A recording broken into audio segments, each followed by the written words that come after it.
Viking Hot Takes. The Minnesota Vikings are 2-1 after a last-minute win against the division rival Detroit Lions, heading to London next. Matt Anderson joining me today. Matt, you ready to spit some hot takes? I am ready, Flip. Let's do this. All right, light it up. Let's roll it. If I had the screen set up. Here we go.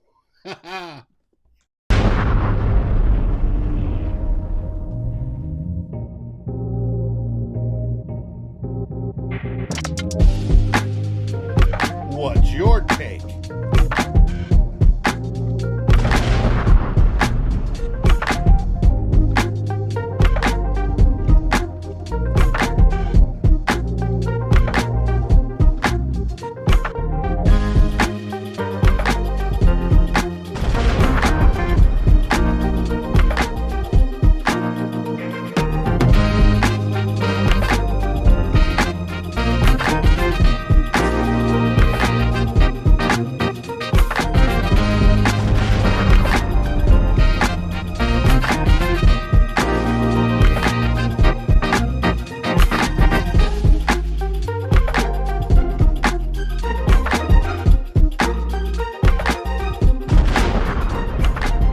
What's your take?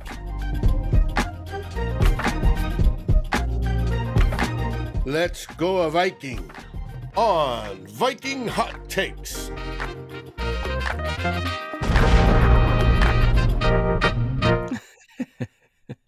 Look at this chat going. I'm not stuck in traffic, y'all. I'm here for 6 questions, 20 minutes.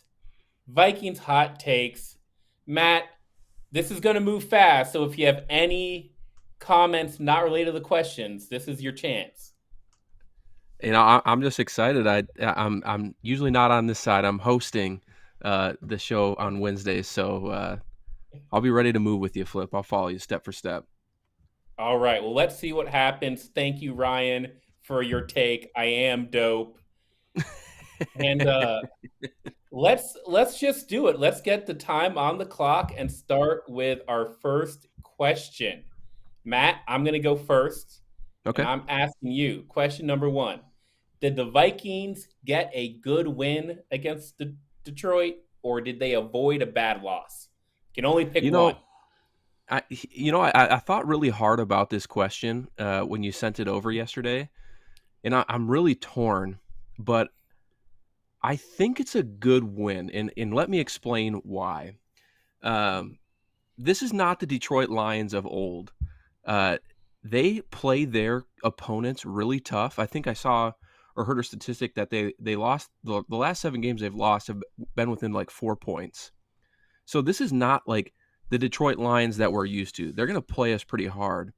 And so I do think people expected us to win, but knowing where this team is today, I don't really think that it would have been considered a bad loss, especially because I think expectations are probably a little bit too high on the Vikings if you have a realistic, view of what's Mhm. going to happen this season.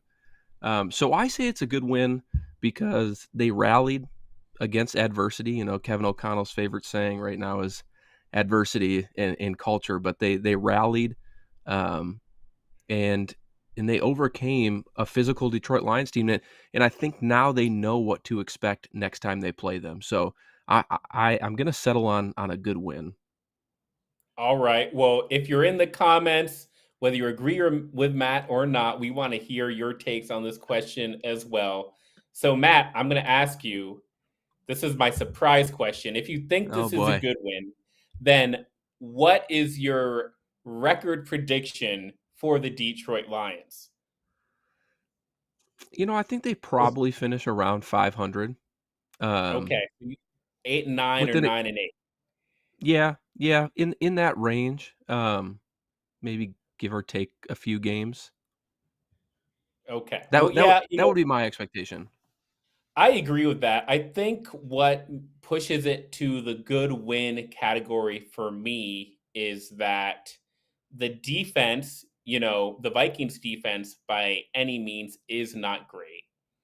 But They're 25th in DVOA, but they really found a way just to do enough to hold Detroit to 24 points after a pretty rough start to that game. And 24 points is the least amount of points that the Lions have scored in their first 3 games this season. So they were able to take a weakness and basically, manage the Lions, control the Lions. Now there were some iffy fourth down decisions there at the end. If you ask me, the fact that Detroit had to go for it on fourth down so much just proves that the Vikings defense actually, kind of did their job. 2 days later, that's how I'm feeling about it. So I'm going to call it a good win too. We agree that's not as fun, but we have 5 other chances to disagree. Why don't you ask your question? Yes, yes. My question. Can you throw it? Which one's first, Dave? Can you throw it on the screen? There it is. Is the offensive line no longer an issue for this team?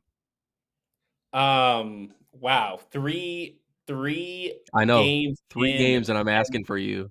look at us already living the dream. Like the offensive line just like has promise, potential for once. It's not a disaster. We're not starting Rashad Hill. There's no mentions of TJ Clemmings. I don't even know why I'm bringing up these names anymore. But no, we've come a long way once you start thinking about some of the old names on that list. I think how I look Absolutely. at this is number one, I'm going to shoot you straight. I don't really care about this guard play right now. Everybody says Ezra Cleveland has been playing solid, whatever. Everybody's pumped up about Ed Ingram. He's still having some rookie issues there. Whatever. It's whatever. That's not what we're really talking about. As our friend Miles Gorham says, and he's been saying this for years, the offensive line is most dependent on your 2 tackles, your left tackle, your right tackle, and the center. And when you look at those 3 positions, I think that is the strongest the Vikings have been there in years. I'm gonna call it a slight issue because we have a quarterback who is highly dependent on elite offensive line play. I don't know if we have elite offensive line play right now, but we have just an amazing year so far from Brian O'Neill. Really promising start to Christian Darrisaw's first full season. And then Garrett Bradbury, the center, y'all, I don't know who he got this Kool-Aid from. I think Kirk pulled this guy aside and told Garrett Bradbury, he was like, "Look, Garrett, you're in a contract year right now, and Kirk Cousins is literally the best contract year player in the NFL." So Garrett Bradbury is putting it all together for this contract year. He's holding it down right now. That is based on a lot of PFF grades and the pressure numbers, which I haven't looked up, but it was nice to see them slow Detroit down, the Detroit defensive line down. Aiden Hutchinson didn't get anything. My one caveat here, and why I'm saying that it's still an issue for me, is there is a lot of max protect right now. There's a lot of tight end chipping. There are a lot of 2 tight end sets. There's a lot of fullbacks. There's a lot of plays being called with only 3 receivers running the route. And if they're having to do that, that doesn't translate to the PFF grades for me. I would like to see them hold their own when we're sending 4 or 5 receivers into the route. And that's the type of stuff that we didn't see get accomplished during the Philadelphia Eagles. So it is still an issue. It's just 3 weeks. Hopefully we can go from there. What do you think? I don't think it's an issue anymore. I think that when Ah, you wait. So the reason I don't think it's an issue anymore is you have 2 bookend tackles finally, and 2 promising starting guards. And as you pointed out, Garrett Bradbury is playing a lot better this season. Now, whether or not that's because of the guard play, Dalvin Cook coming in to help on some blitz pickups, whatever is the case, I think the offensive line isn't an issue for us to be concerned about, where in the past it was a liability. so you're comfortable with them, Johnny Munt off the field. No more Ben Ellison. You want the Vikings to go 4 wide because you trust the offensive line. Well, I mean, I did see Johnny Munt hand Aiden Hutchinson his ass on Sunday, so I would like if he's out on the field a few more plays a game if he's going to do that. But no, I would feel comfortable going 4 wide and letting the 5 offensive linemen do their thing. All right. All right. Well, we're 7 days from the Eagles game and 8 days from the Eagles game, and the offensive line is fixed. Let's go to the next question. Dalvin Cook, shoulder injury, fumbled. All those things have been said in the same sentence before. How many weeks should they rest Dalvin Cook? You know, speaking of players playing in contract years, Alexander Madison through 3 games this year has looked great. Honestly, I He's think his on, vision yeah. is way better than I've seen in the past. Um, he's playing with a level of anger. I mean, him breaking those tackles down at the goal line on Sunday versus the Lions, just plowing his Mm-hmm. way into the end zone. Like, who is this kid? Like, I have not seen that type of Alexander Madison since probably like early on in his career here. So Yeah. I am fine with Dalvin Cook taking as much time as he needs. I saw what the backup running backs did in preseason, and granted, preseason is preseason. Take it with a grain of salt, but I'm fine with Madison leading the charge until Cook is ready to go. Because what I do not want to happen, it was exactly what happened in Sunday's game, is this pain goes through Dalvin Cook's body. He drops the ball. Luckily we were able Mm-hmm. to overcome that this Sunday, but there might be a game this season where we're not able to overcome that. And I don't want Dalvin out there if that's the risk, right? Oh, we finally got a chance Mm-hmm. to get back in this game. Dalvin Cook left side, someone hits him awkwardly and then he's hurt and then we have to see him sit on the ground and Dalvin, take your time. I think we're going to be okay, especially with the games coming up, the Saints, the Bears.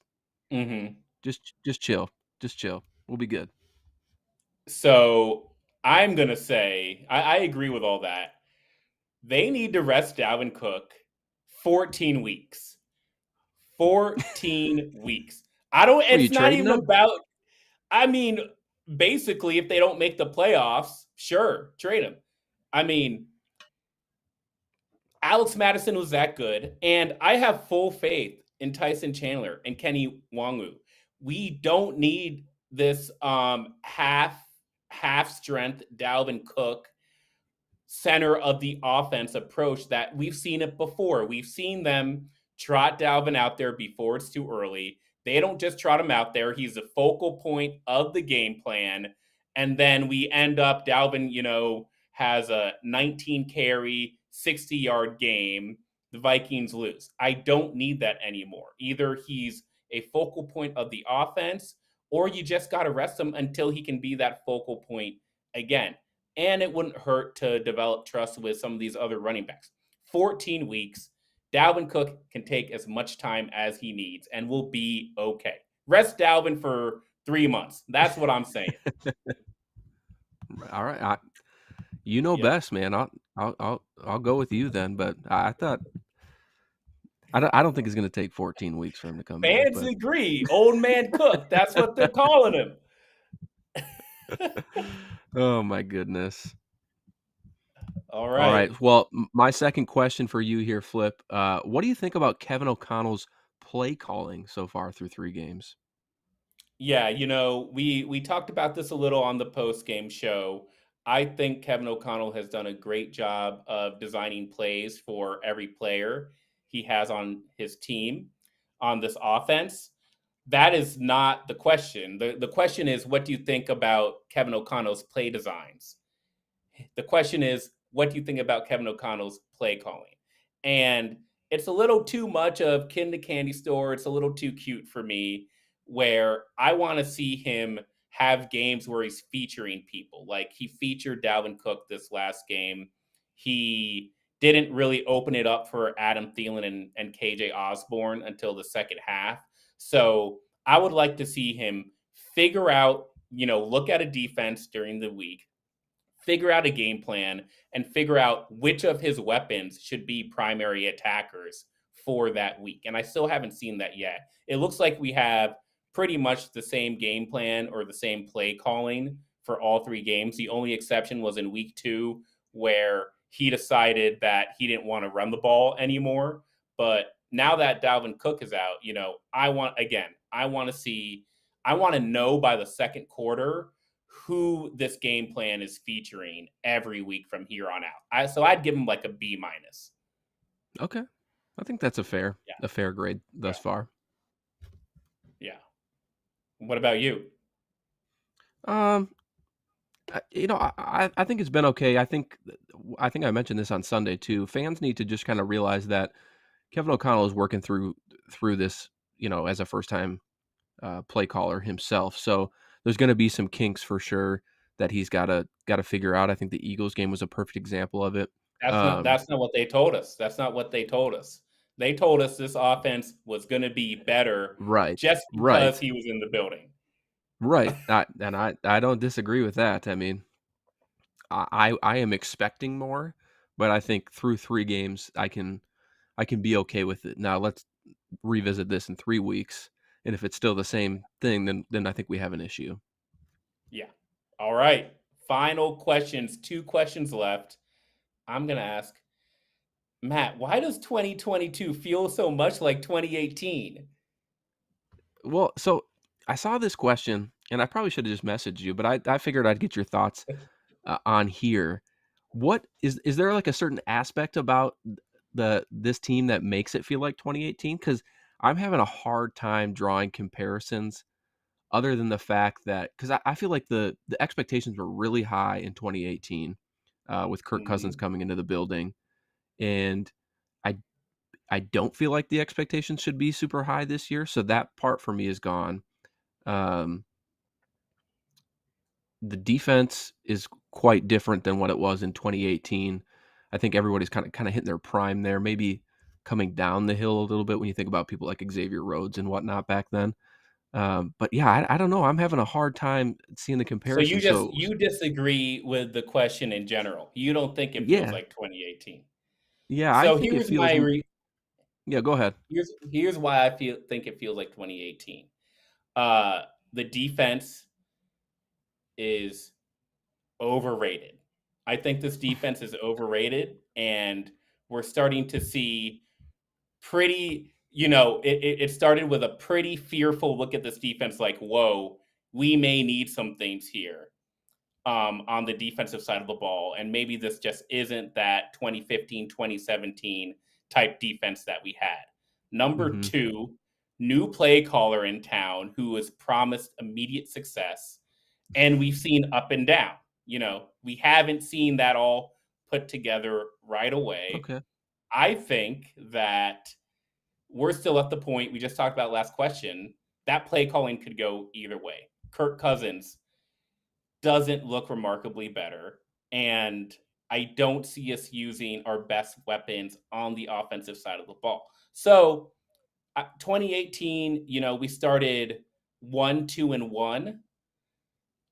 With that should have been a 2-2 start, Hmm. except for your boy Dan Carlson missed those field goals in overtime. For Pain. me to move away from this 2018 comparison, it's pretty easy. They just got to beat the Saints on Yeah, Sunday. And I think yeah, that's fair. And now that you laid it out there, I can see the comparison. Um, I still I think it's the new head coach thing for me, which is making it feel a little bit different. I think it's all about the mhm. expectations, but as far as like when you compare the play callers of D Flippo and Kevin O'Connell, who are supposed to come in here and be these masterminds, so to speak, in through 3 weeks we have not seen that. Um, yeah, yeah, Hey, we did that's we did not know the defense would be bad. I see y'all in the comments. Come on, talking up Zadarius Smith, talking up Daniil Hunter's return, talking up. Ryan's pushing us here. Hey, hey, yeah, we don't got time for this, Ryan. Let's go to the next question. Well, you kind of already answered this question, but can we be optimistic about the Vikings defense? And you kind of put them on blast in the last question, but I'm curious to see your thoughts. I think we can be so right now the Vikings defense is 25th in the league in DVOA. They have an incredibly easy matchup in London. The Saints are basically the worst offense that we're going to have played, and they're the best defense. So, no, I don't think we can be optimistic about this Vikings defense until I get a real look at Andrew Booth and Lewis Cine. Patrick Peterson doesn't look like he's going to have the speed that it takes to keep up with these wide receivers. Eric Kendricks looks great. Jordan Hicks holding his own, but the rest of the secondary is a mess. And I need Daniil Hunter to be dominant. I need Zadarius Smith to be dominant. I need the play calling to rely on and work through more of those players, more of our front seven, more of, not just the run game, but really the pass rush that was so Hmm. terrible last year. And everybody said, look, it's because Daniil Hunter was out. It's because we had DJ Wanham and Everson Griffin for one game and just scrubs at defensive line. Well, now we have premium players and we still have the same results. Jared Goff, clean pockets all day. Jalen Hurts, clean pockets. We got medium to average quarterbacks completing 80% of their passes through 3 quarters. So what's going to happen when we're going against, non-pouty Aaron Rodgers? What's going to happen when we're going against two in that Miami Dolphins offense? They're on the schedule. Josh Allen is on the schedule. We've got a lot of actual quarterbacks to play, and I'm worried. I'm going to go into those games scared. I'm not going to go into those games optimistic like we're going to be able to shut those guys down. We can't be optimistic. I agree with you. I think when you take a look here at the Vikings defense, what scares me the most is the lack of speed on that team or on that side of the ball. They're getting roasted in a lot of one-on-one matchups with the wide receivers. So I think there's potential, but Daniil Hunter and Zadarius Smith definitely for me need to step up. So optimistic, no. Serviceable, probably. Yeah, and it's the opposite of the contract to your guys on the offense. Like these guys, they don't play well. They don't play well. We're going to have to rebuild the whole defense. There it is. Matt, it's early in the week. Thank you so much for joining. Thank you, Ryan, GMAC, Deshaun, Too Evil to Hope. Wow, that's a good one. We've enjoyed having you all. We'll be here next week after the London game. But first, I want to know, Matt, what's your too early prediction? Vikings My versus Saints in London. my well, We winning that game. well, I guess I'll give my prediction tonight instead of tomorrow, but I do have us winning on Sunday. Um, 3-1. I do think it's 3-1. I'm waiting for the offensive explosion, and maybe it happens over there. I don't know, but I just want to see a dynamic offense. I don't even care if the final score is like 42-40. If we give up a shit ton I of would points, love that. I don't care. I just want to see this offense be electric because that was what we were told we were getting, and we haven't seen it. Are we beating the Bears? We should. 5. We should. Is that at home? It's at home. Yeah. So You have us 4-1 yeah. going to Miami. Well, there's a loss. Donnie, I Miami. see you, man. Of course, I'm going to give you love. Oh, you're scared of Miami. Absolutely. Why wouldn't you be? I just talked about our slow defense. They got Jalen Waddle and Tyreek Hill over there. Jesus, you're gonna have to be putting Harrison Smith and Cam Bynum like 30 yards back just to make sure they don't go deep on you. That's Even still, they might get outrun. That's a problem for another day. I'll tell you about today's problems. Is my lovely wife told me that she might be an Eagles fan after watching us get crushed. Oh, man. and picking them in Survivor week 3. So we got to win some of these games, boys, because I can't be living in that type of household. So Wow. we'll see what's going here. Thanks for That's joining, brutal. Dave. What you got coming next? Since today's Tuesday, and we've had a marvelous Viking Hot Takes. Thank you, Matt, for guesting on this. In replacement of Eric, who is flapping his arms real hard right now as he flies over to England to report on the game live for Daily Norseman. He'll be back next week with his very own hot takes, so it should be good. But tomorrow night, we have Vikings Happy Hour. Your host is right above, Mr. Matt there. Matt, what have we got going on for tomorrow night? Well, tomorrow night, we have Matthew Collar of Purple Insider joining us to talk about the Lions-Vikings game on Sunday. And if there is enough time, we'll be previewing the Saints and Vikings this Sunday in London. So should be a very fun show. Yeah, we all love Matthew. He's not a polarizing figure whatsoever on Twitter and in Vikings Will you ask him this question that we have in the chat? Ask him how the heck we're going to draft our franchise QB with such a bad pick. Okay. Yeah. And the answer to that is trades. But anyways. That's a long-winded way of saying, are the Vikings too good right now? We're 2-1 and we're already worried that we're too good. It's better than being... Go ahead, Dave. I was going to say, I want to reiterate what G-Mac says. Hit the like button, subscribe. It helps. Share this with your friends. Say, hey, it was a great show. You guys got to watch the network. They've got great shows across the board, whether it be Monday with Tyler, Tuesday with Flip, and usually Eric, Wednesday with Matt and Ryan, and whoever they have on. Miles is every other week. You have a good time. They have guests. Then you have me, the old man, with Darren as your two old bloggers, and we do our pregame show. And then, of course, after the game, we have the final score, which all three of us are regulars on that, along with Jason Brown, the man of renown, and we also sometimes pull in other Climbing the Pocket personalities in to talk about the game we just watched. We do that at the 2-minute mark, and it's always fun. We may not be the best post-game show, but we're the first post-game show that's on. No, we're the best. We're the best post-game show.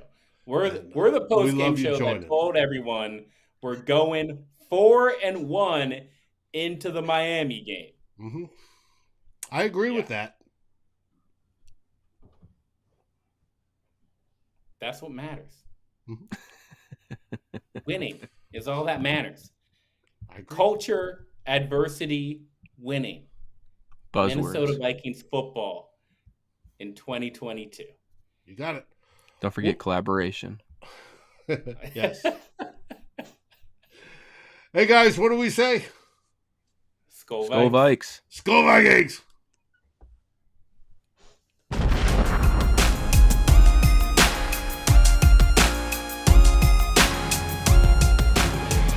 Thanks for watching. Like, subscribe, and ring the bell, and rate us on your favorite aggregator.